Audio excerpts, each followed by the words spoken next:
Sriwijaya FC 3-0 Persela Bogor. Pertama saya ucapkan selamat kepada Sriwijaya yang malam hari ini tampil bagus.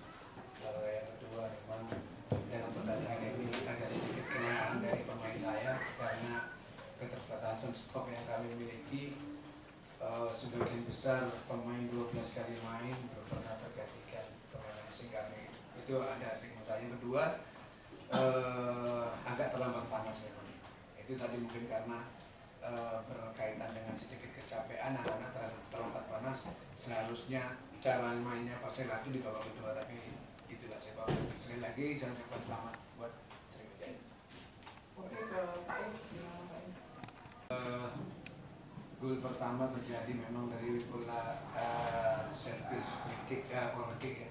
Padahal memang di situ sebelum pertandingan sudah saya evaluasi kekuatan dari Sriwijaya, salah satunya dari servis bola-bola mati. Terbukti ketika pertandingan melawan PSIS, tadi juga saya putarkan videonya kepada anak-anak untuk bisa mengantisipasi, tapi masih tetap saja kecolongan.